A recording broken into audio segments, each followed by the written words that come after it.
अब दिल्ली में आम आदमी पार्टी का क्या है मुस्तकबिल? क्या कहना है प्रियंका कक्कर का इंतखाबी कमीशन के बारे में? अरविंद केजरीवाल पर जिस तरह से कानून की तलवार अभी भी लटक रही है, पार्टी का और अरविंद केजरीवाल का सियासी मुस्तकबिल क्या है?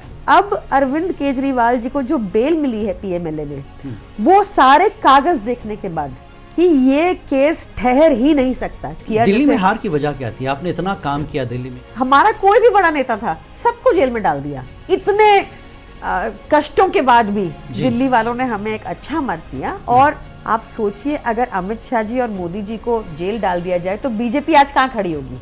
तेलंगाना में ये कोशिश है आम आदमी पार्टी की कि यहाँ पर पार्टी को मजबूत बनाया जाए, जबकि तेलंगाना में इतने सारे बैकवर्ड एरिया हैं, तो कैसे लोग 5-5 हजार करोड़ खर्च के, मैं सुनती हूँ, चुनाव लड़ रहे हैं। इलेक्शन कमीशन के लिए आप क्या कहेंगी? भाजपा की कठपुतली है। एक टाइम था जब एक इलेक्शन कमीशन था, पर वो टाइम नहीं रहा। आम आदमी पार्टी की चीफ नेशनल स्पोक्स पर्सन और आम आदमी पार्टी तेलंगाना इंचार्ज प्रियंका कक्कर से मुंसिफ टीवी की खास मुलाकात देखिए मंगल की रात 10 बजे सिर्फ मुंसिफ टीवी पर।